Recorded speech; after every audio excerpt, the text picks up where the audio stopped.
Welcome back to New World Next Week. I'm James Corbett of CorbettReport.com. And I'm James Evan Pilato from MediaMonarchy.com. We asked Epstein for advice.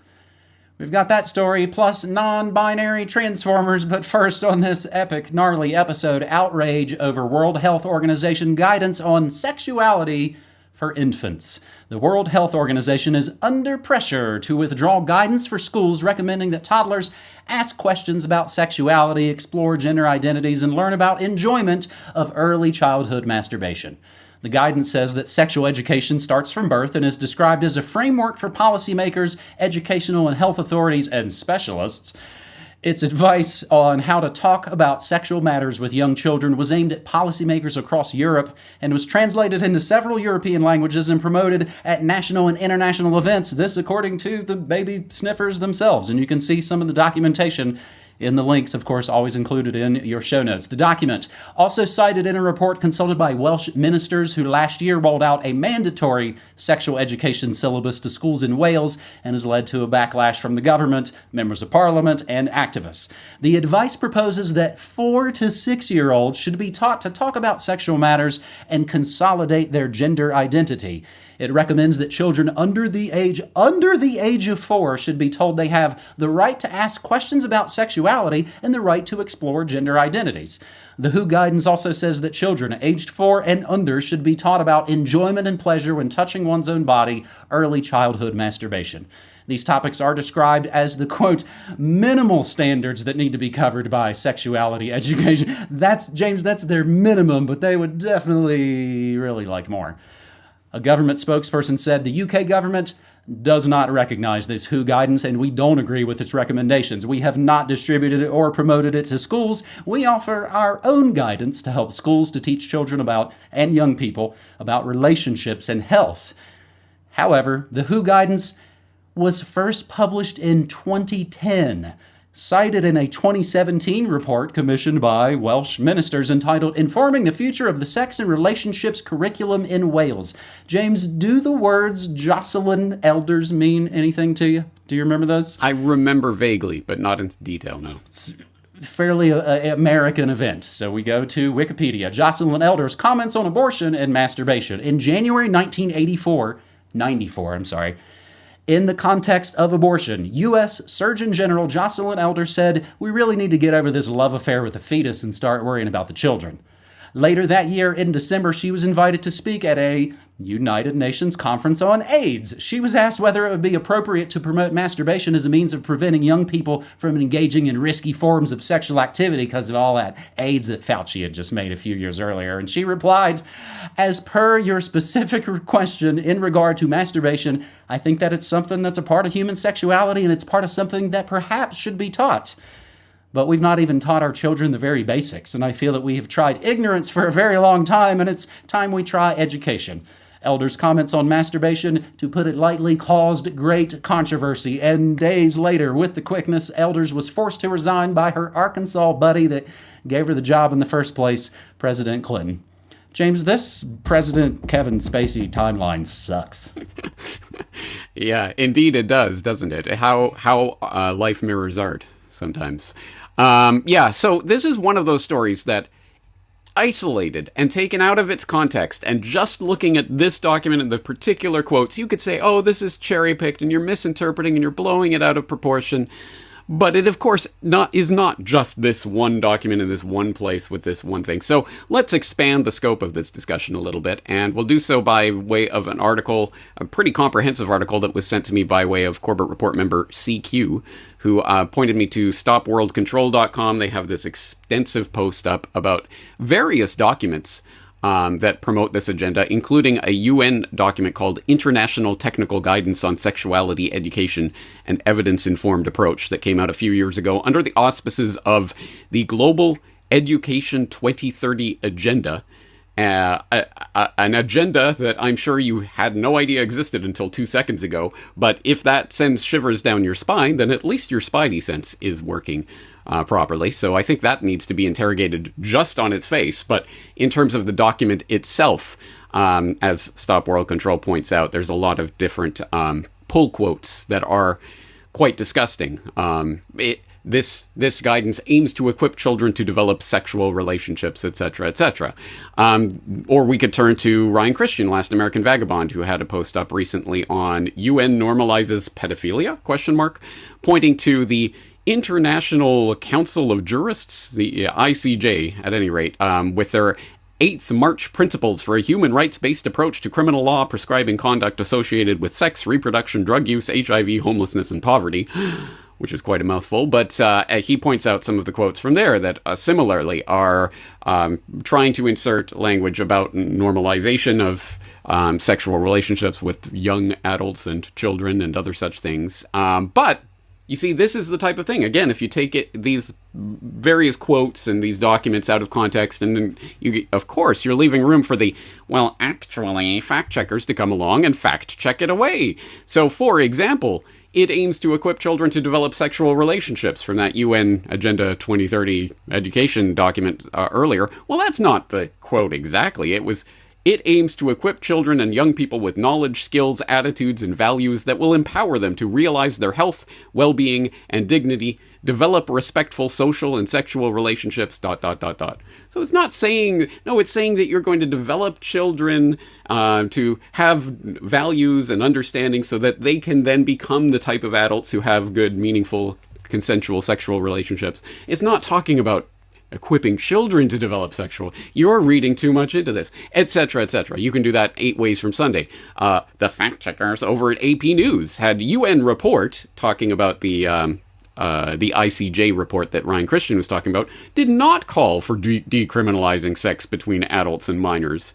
And they make the argument that, no, this is, if anything, this is a pro the consent age of consent laws. It's a strong statement in favor of enforcing these laws against sex with minors. And then it goes on to say the report does say that sexual activity involving people with a minimum age of consent may be consensual in fact, if not in law. And in this context, the enforcement of criminal law should reflect the rights and capacities of persons under 18 years of age to make decisions about engaging in consensual sexual conduct and their right to be heard in matters concerning them. So, yes, okay, well, actually, it's right, but you're still wrong because you didn't get the context right. So this is an important part to understand for people. There is no document that's going to come out and say, yes, children should be forced to have sex with UN officials or whatever. But of course, that is the subtext, that is the context, and that is why it will always be framed in ways that you know what health means. You know what education means. Why are you trying to read too much into these documents, you crazy conspiracy theorist? It's because we know exactly what agenda is at play here, and we know the long-term goal of all of this.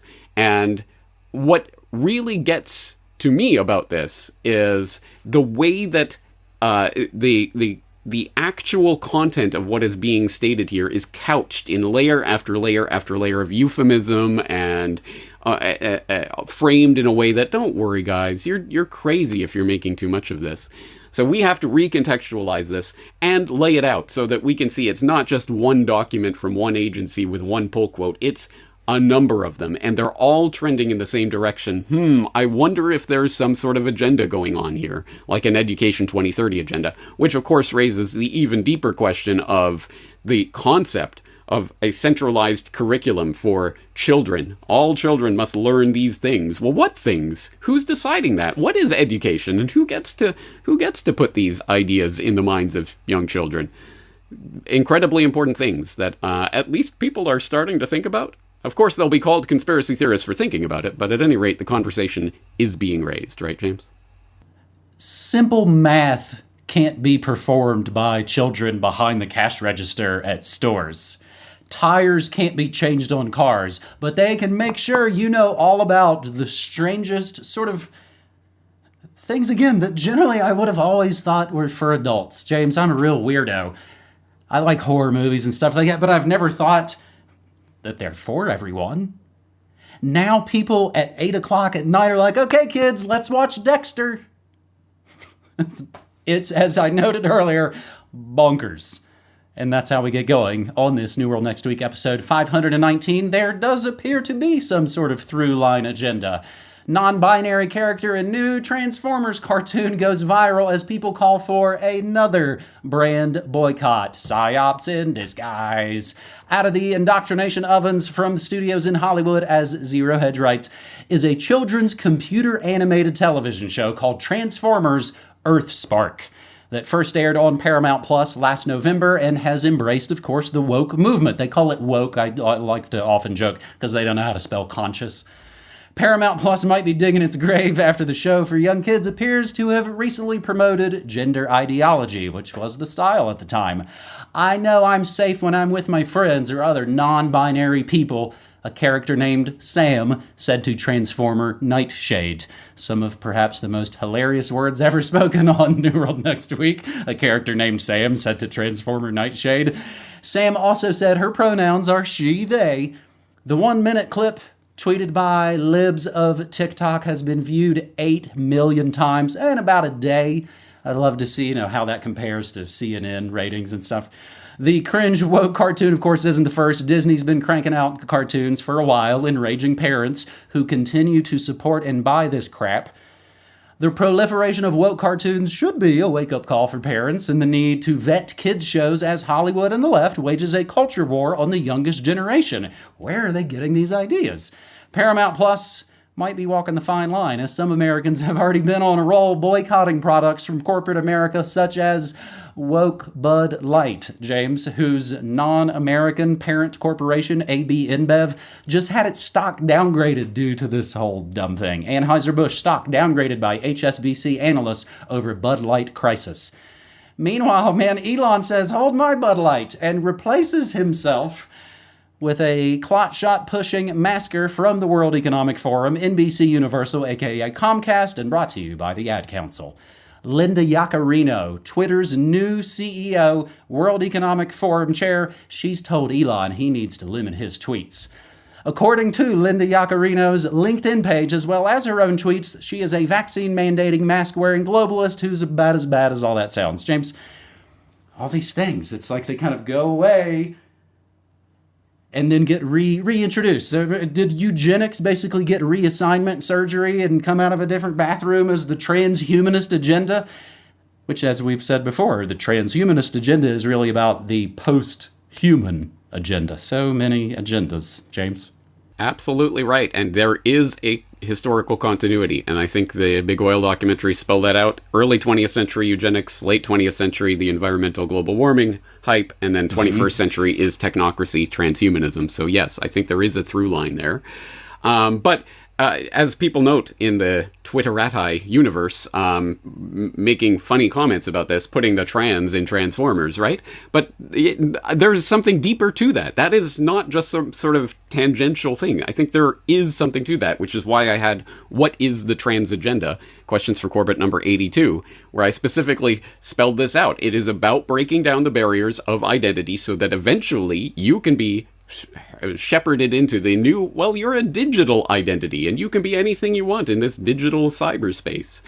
Live your life in the VR goggles. It'll be better than life. What could go wrong? So there is something really, truly connecting these agendas. And it's, in a way, it's perfectly obvious as to why Transformers would be the obvious way of introducing this to grooming young children. Let's not say introducing, educating. No, grooming young children to accept this breakdown of the most fundamental concept of human social relations, which, again, I think the people who are...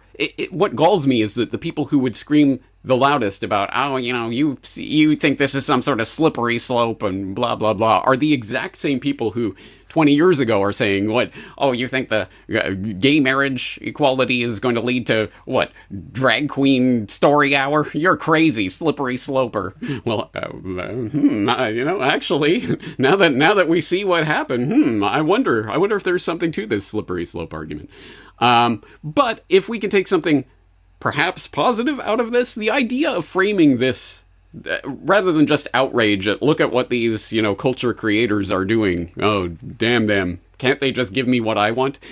No, framing it in terms of the idea of, now the idea is being implanted in people's heads. Hey, we can boycott things. If we don't like what this corporation is doing, we don't have to buy their crap. So, hey, Bud Light, goodbye Bud Light.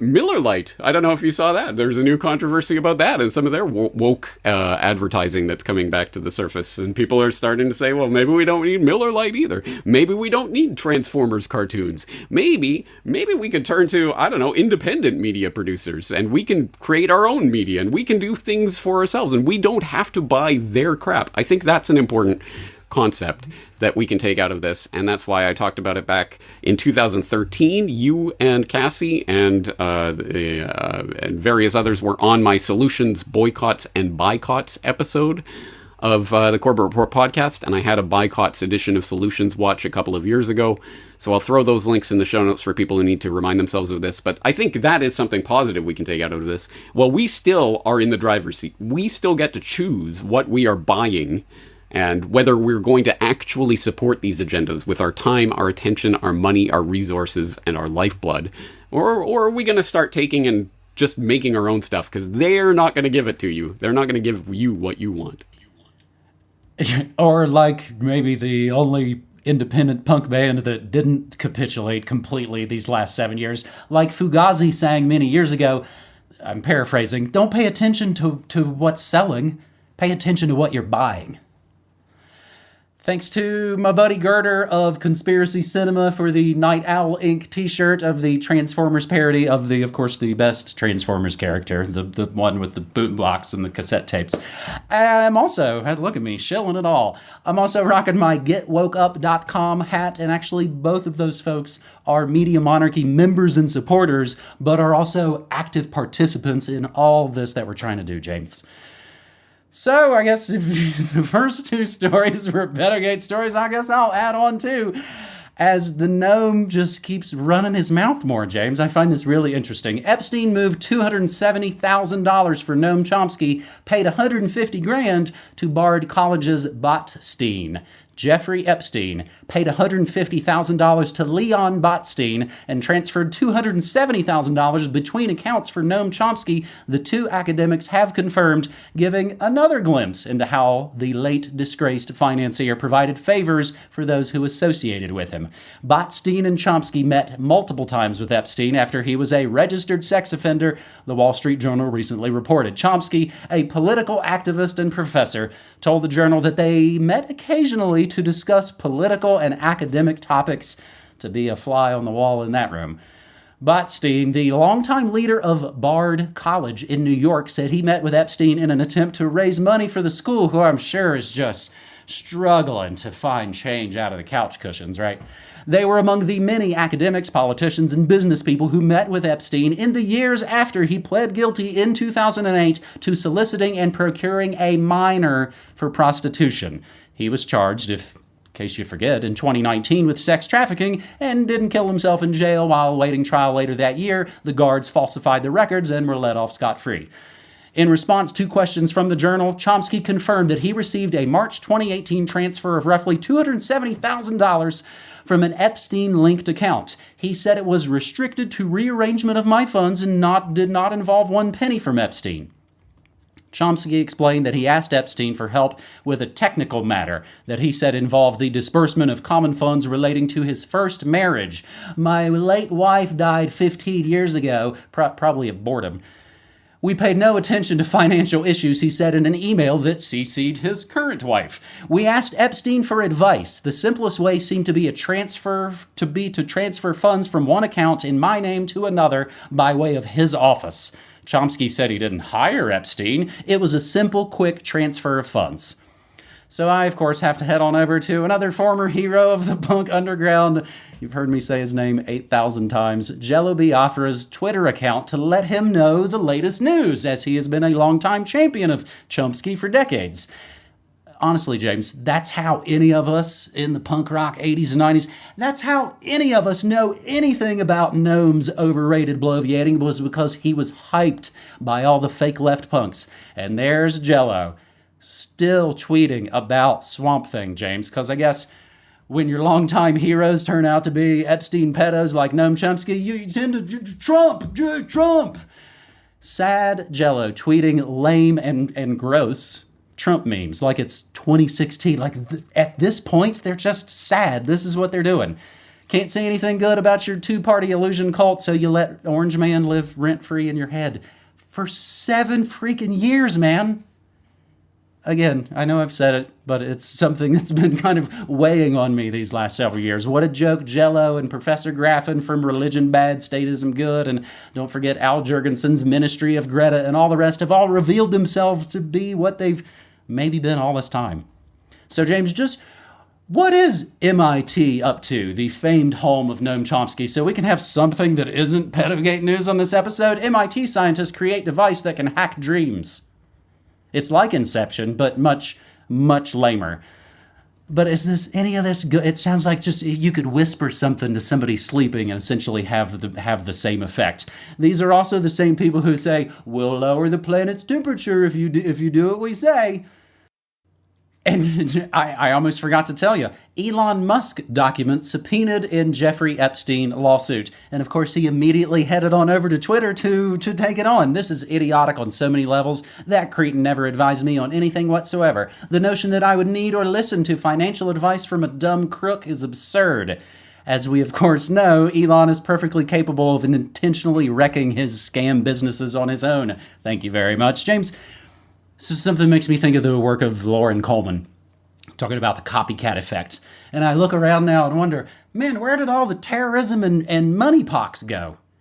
It's all pedogate all the time anymore, so that seems to be the stories that continue to generate as again, it's all about the reaction, I guess. Well, it's someone like Epstein is like someone like Gates, who around which you can see all of the spokes leading to all of the various parts of the agenda, and it is just interesting to see how that works. But I mean, come on, James, if you have to transfer money from one account to another, how else are you going to do it other than going through the offices of some convicted pedophile? How else could you possibly do that? It's crazy. It's absolutely insane. But I am expecting the Jello Biafras and other Chomsky lovers of the world to say exactly zero about this and to change their opinion on their beloved overlord exactly 0%. So anyway, I'm not holding my breath for any breakthrough on that front. But having said that, again, this story is the story that just keeps on giving. And oh yeah, by the way, Musk, right? Ooh. But he's a good guy. He said something bad about Soros, guys. And he said he's okay with, he wants free speech, even if it costs him money. So I guess the technocratic huckster will continue barking people into the carnival that is Twitter, and and then setting up WeChat, Twitter chat. We got to come up with some catchy phrase for that. But anyway, the agenda continues, and I think that is the kind of the connecting thread for this, isn't it? It's the agenda, and it's manifesting in every aspect of our lives in so many different ways, and ultimately we know where this is going. We know what the end goal is. It is the technocratic, transhuman, neo-feudal future where you will own nothing and be happy. All of that is related to what is going on right now, and we're seeing different pieces of that puzzle. And yes, it could be very confusing, and you could dismiss any particular piece of this puzzle if you don't understand, oh, this is forming a picture, and look, here's the picture. So I think that's our task. I think that's what we're doing on a day-to-day basis, is showing the bigger picture and showing how these things connect. But keep that in mind when you're spreading this information to people who are not familiar with that bigger picture, is that they are going to resist it because it does not comport with their worldview. James, I'm pretty sure George Soros is dead. I heard about it on Tucker Carlson's new Twitter show. There was a big rumor this week that George Soros had died of a heart attack. And of course, George Soros had to go to Twitter to say that the rumors of his death, the demise, have been greatly exaggerated. And Tucker Carlson is going to do his new show on Twitter. Again, he couldn't just set up his own website and stream it himself. You've got to use these. How else could you possibly get around these corporate behemoths that we created? The New World Next Week sigh. There it is. NewWorldNextWeek.com, however, has shirts and hats and DVDs and USBs and more. It gets you physical media that they can't shadow ban from Twitter and helps support our fear-free and advertisement-free work of a more than combined 30 years. Myself, I stream news, music, memes, and more Monday through Friday, 9 to 5 Mountain Time at my little radio station I run from right here in New Mexico at MediaMonarchy.com/listen. James, that is New World Next Week, episode 519. Now, where do you think you're going? I think I'm going to Bath. What? To take a bath? No, I'm going to Bath in the UK. As people know from my recent Solutions Watch episode, I am going to be actually in person attending the Better Way conference in Bath that is running from June, I think, 2nd to 4th, although there's a gala dinner to start on June 1st. Anyway, I will be there for that. If you are in Bath, I suggest you check it out, or if you will be in that neck of the woods. If you are not in Bath, you can get a virtual ticket to stream the event and watch it that way. Anyway, all the details will be in that Better Way Solutions Watch episode that I'll link up, and I'll have a reminder before I go. But anyway, I will be gone from next week until early to mid-June. So anyway, we will not be doing New World Next Week for a few weeks. All right. I guess I'll maybe have to schedule up some things for myself. I don't do a ton of interviews anymore. Maybe this will be a good opportunity for me to set up, do some other interviews, do some other media. James, I appreciate you, buddy. That is New World Next Week, episode 519, my friend. Right back at you. Looking forward to talking to you again next month. Take care. All right, buddy. Take care.